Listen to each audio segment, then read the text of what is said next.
분을 소개해 드리겠습니다. 이국범 세무사님이십니다.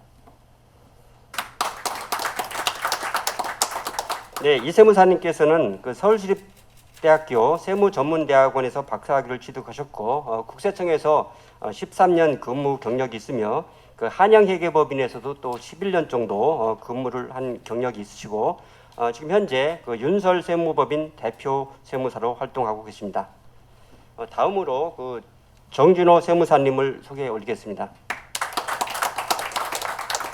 정진호 세무사님께서는 세무대학을 졸업하시고 전북대학교 법학과에서 박사학위를 취득하였습니다. 최근까지 국세청에서 한 13년 정도 근무를 하시고 현재 광교세무법인 전북지사 대표 세무사로 활동하고 계십니다. 그리고 회원님들께서 많이 보시는 민법과 세법의 저자이시면서 국세공무원 교육원 교수로 활동하고 계십니다. 그러면 정진호 세무사님의 토론을 듣도록 하겠습니다. 발제자님의 발표 잘 들었습니다. 먼저 상증세 과소 신고 가산세 면제 사유와 부정행위와 관련된 내용에서 체계 정합성의 문제를 한번 보도록 하겠습니다. 발표자께서는 부정행위 면제 제외는 선언적 규정이며 별도의 법적 효과를 부여하기 어렵고 또 부정행위 규제를 위한 특별 규정으로 부정 가산세가 이미 규정되어 있으므로 부정행위는 이 규정을 통하여 규율하면 된다고 하셨습니다. 그러나 부정행위 객관적 요건으로서 신고 답세 방식의 조세에 있어서는 적극적인 조세 포탈을 의사로 한 허위 신고 자체를 부정행위로 볼 수 있으나 상증세법 등의 부가가세 방식 조세에 있어서는 허위 신고만으로는 부정행위로 볼 수가 없고 사전 소득 은닉 행위를 포함하여 허위 신고를 한 경우 부정행위로 보는 것이 타당하다는 주장도 있습니다. 만약 부가가세 방식 조세에서 허위 신고만으로는 부정행위로 볼 수 없다고 하면은 국세기본법상 부정가산세 규정을 적용하여 중가산세를 부과하는 것은 타당하지 않다고 생각이 됩니다. 따라서 상속세 및 증여세법에서 부가가세 방식 조세에서의 부정행위를 별도로 규정함으로써 제재를 가하는 것이 입법 체계상 합리적이라고 생각됩니다. 이에 대한 발제자님의 견해를 듣고 싶습니다. 그리고 두 번째, 법인 전환에 따른 성실 신고 확인 대상 문제입니다. 법인세법상 법인 사업자에 대한 성실 신고 확인에 의하면은 법인 전환 시 무조건 3년 동안 부동산 임대 업종 등 특정 법인에 해당되지 않음에도 성실 신고 확인 대상자가 되는 것은 비합리적이라고 볼 수밖에 없습니다.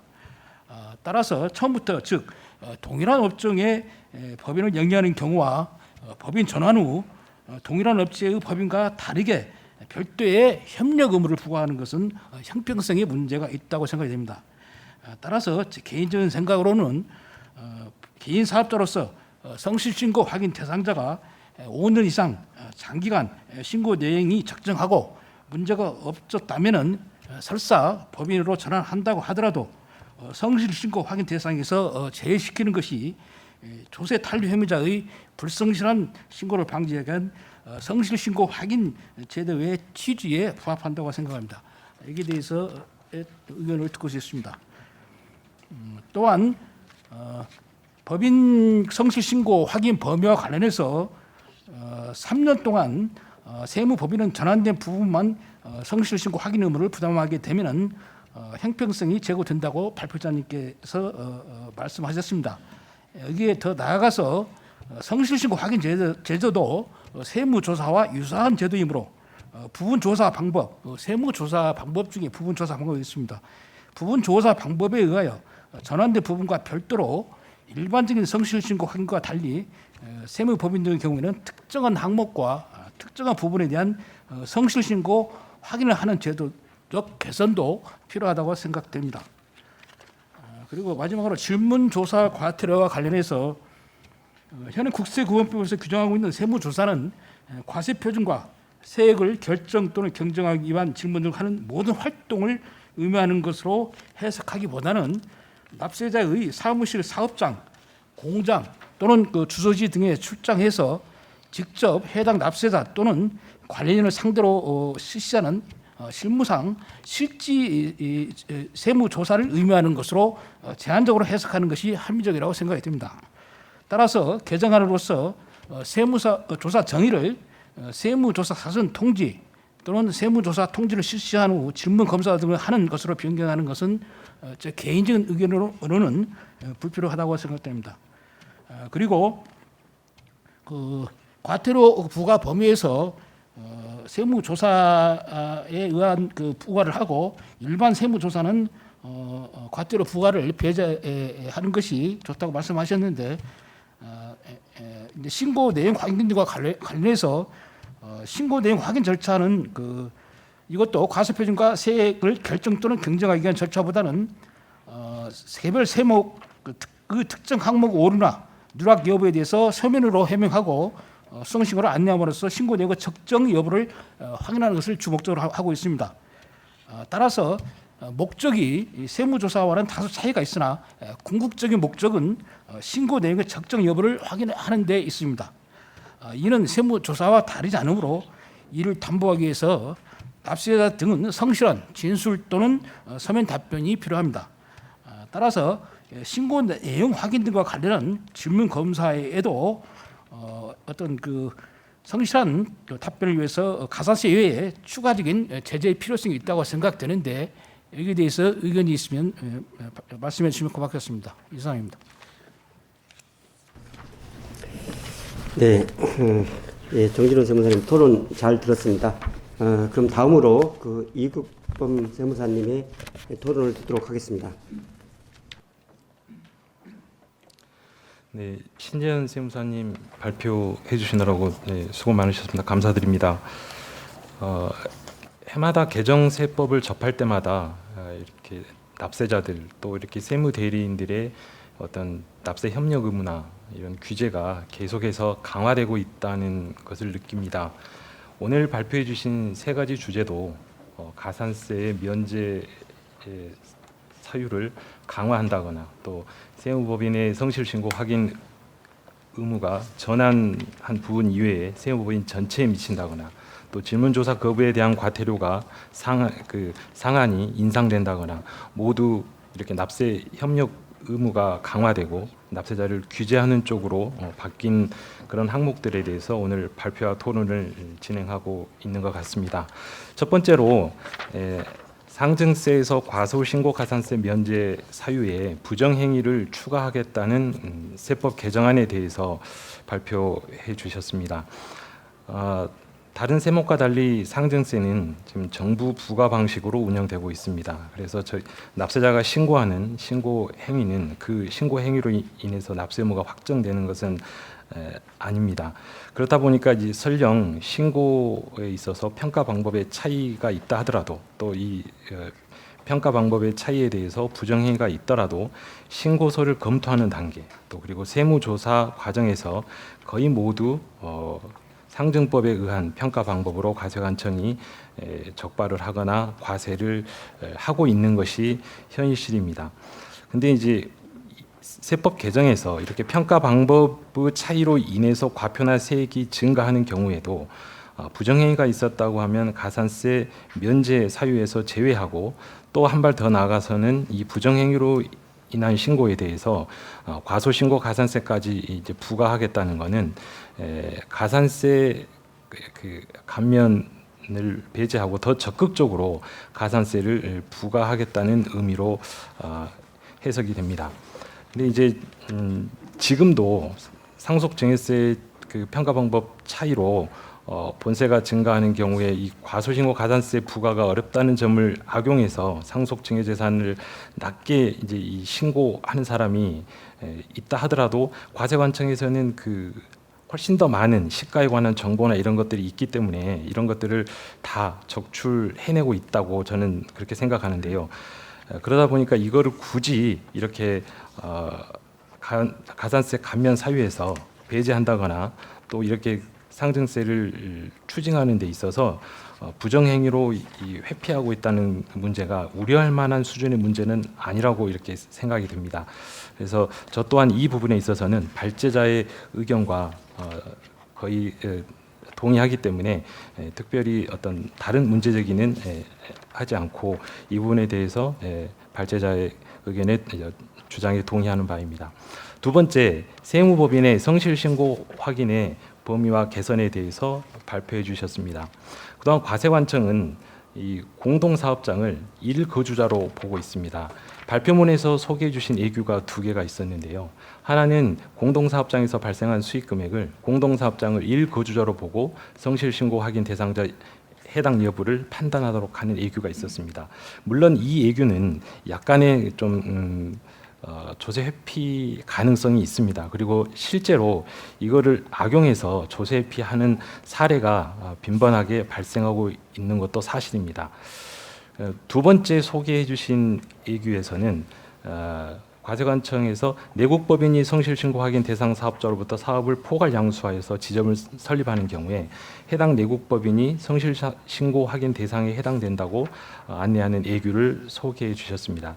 이 예규에서는 첫 번째 예규와는 달리 오히려 전환법인의 경우 전환되지 않은 부분까지 법인 전체가 성실신고 확인 대상에 포함되는 이런 역차별이 발생할 수 있는 문제점을 지적해 주셨습니다.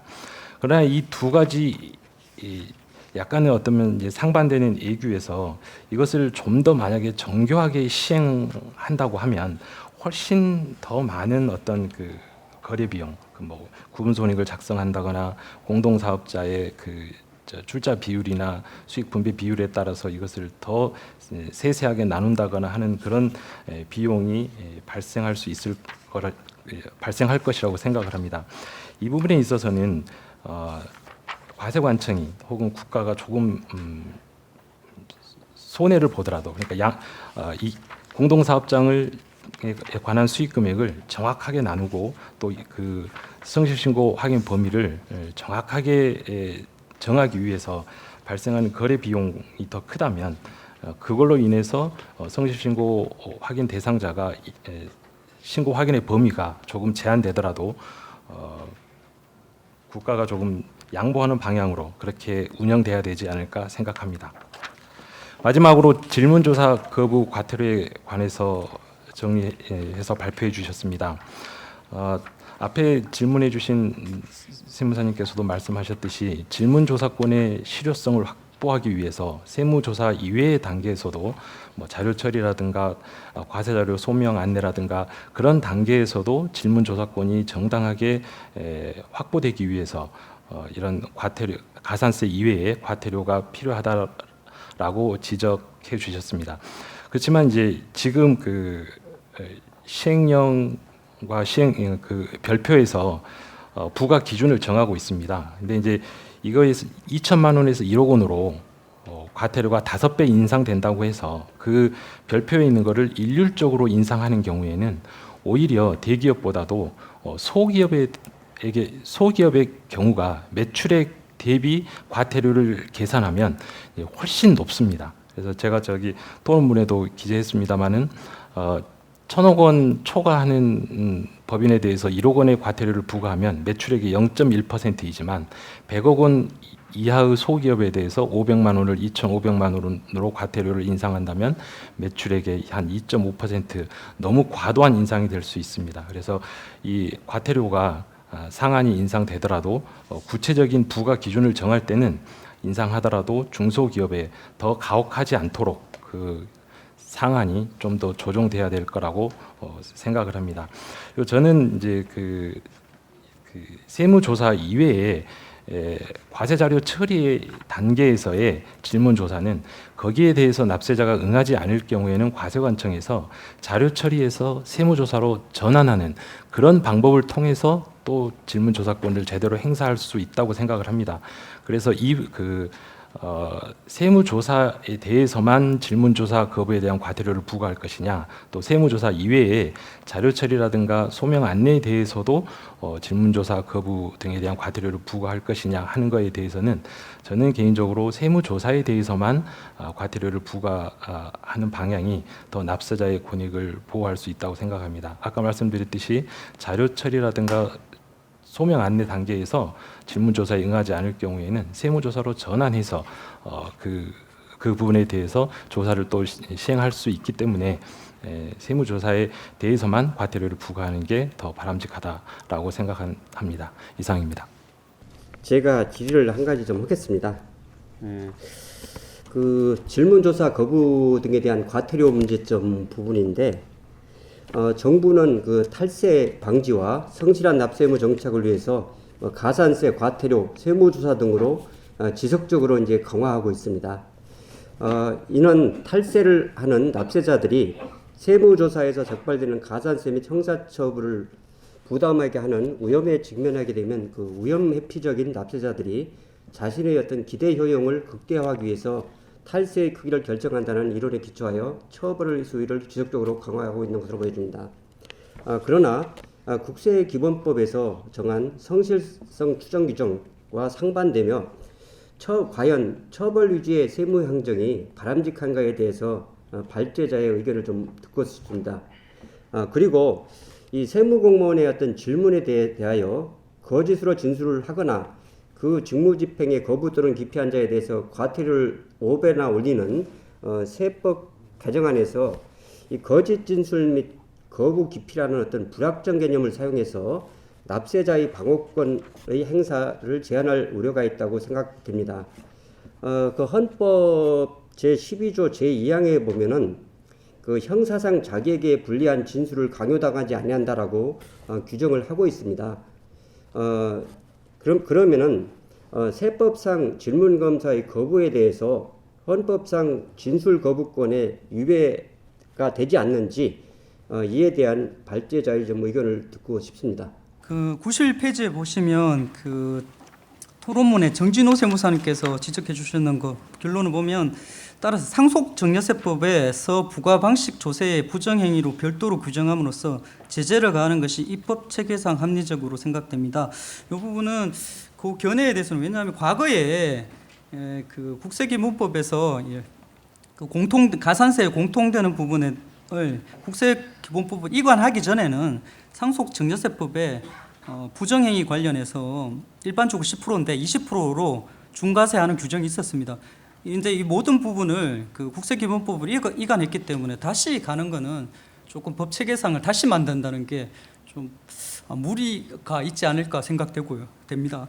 그 91페이지는 그렇게 하시고, 그다음 92페이지에 보면 그 세무법인의 성실 신고 확인의 범위와 개선에서 그 결론은 5년 장기간의 성실 신고를 5년 이상 장기간 신고를 적정하게 잘했다면 설사 법인 전환하는 경우에도 성실 신고 확인을 하지 않는 게 좋지 않느냐.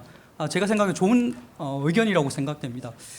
그 어떻게 법을 만들지는 또 추가적으로 연구해 볼 필요가 있겠습니다. 93페이지에 보면 또 그 성실신고 93페이지에 보면 성실신고 확인이 세무조사 내지 세무검증과 유사하기 때문에 그 부분조사 있잖아요. 통합조사하고 부분조사 방법을 법리를 도입해서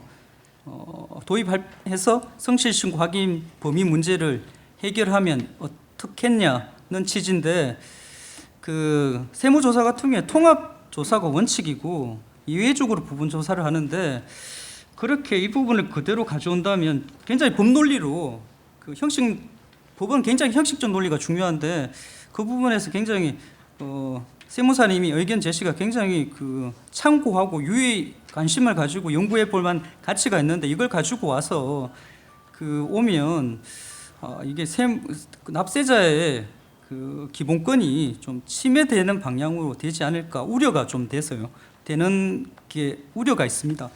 그리고 3페이지 94페이지에 보면 질문조사와 과태료에 보면 2번에 있잖아요. 질문은 제가 조금 발표를 사전 통지 세무조사 통지를 생략해도 되는지 여부는 제가 판단을 좀 하기는 어렵고요. 3번에 보면 신고 내용 등 질문조사를 거부하는 경우에 가산세 외에 추가적인 제재가 필요하냐, 이 부분은 저도 필요성은 저는 부정을 합니다. 왜냐하면 가산세도 있고 조세형벌도 있고 과태료가 있는데 이 세 가지가 동시에 부과된다면, 그럴 리는 굉장히 드물겠지만 이 세 가지가 동시에 요건을 충족해서 부과된다면 헌법 37조 2항의 과잉 검지 원칙에 위배되기 때문에 되도록이면 세계 중첩되게 되면 안 되기 때문에 그렇고, 두 번째는 또 이게 신고 내용 확인 등이 세무조사로 전환도, 우리 발제자님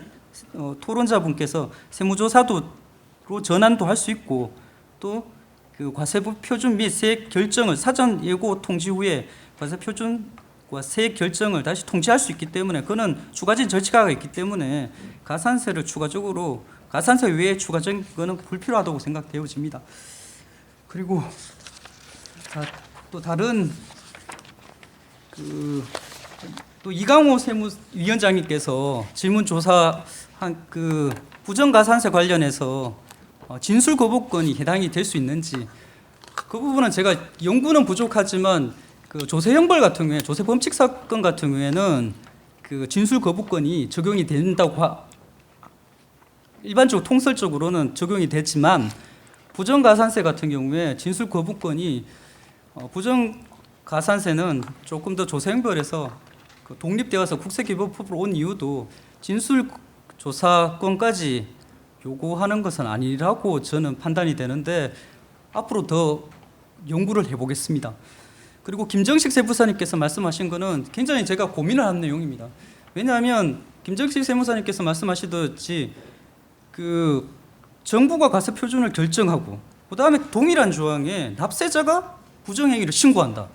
대부분의 법 행정 제재라든지 이런 조문을 보면 납세자가 어떤 납세 협력을 부작위하는 경우에 가산세를 부과하고, 조세 형벌 같은 경우에 적극적 자기로 그 조세 행정 질서를 현저하게 침해하는 경우에 벌금과 그 조세 형벌을 징역형을 부과할 수 있다고 하는데, 이런 조건 하에서는 이게 굉장히 조건에 따라 법적 효과가 부여되는 이런 논리상 체계상 굉장히 그 처음 법 조문을 보는 사람이라면 이게 무슨 말을 하는지를 잘 이해를, 저희 같은 경우에는 모든 걸 알고 있기 때문에 쉽게 이해할 수 있지만 처음 법을 접하는, 아니 법대 교수님도 이 조항은 잘 이해가 안 될 겁니다. 전체적인 맥락을 알아야 되기 때문에.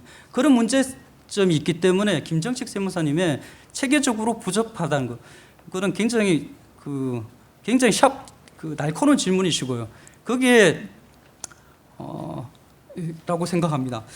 또 다른 질문 하나가 생각이, 그리고 또 우리 그 이것범 세무사님께서 그 토론문에 보면 굉장히 제가 언급하고 싶었는데 그 제가 언급하지 못한 내용이 있습니다. 그게 바로 과세 정보가 얼마나 많은가에 따라 정부 조사 방식을 채택하고, 그리고 신고 납부 제도를 채택한다는 어떤 결정, 그래 가세 정보가 굉장히 중요하다는 말씀인데, 굉장히 저도 그 부분이 굉장히 그 찬동하는 거고요. 과세 정보의 그 양이 어떻게 되는가에 따라 정부 부과 방식이나 신고 납부 방식의 제도가 적용이 굉장히 탄력적으로 변동이 될 수 있다고 생각합니다. 이상입니다. 예.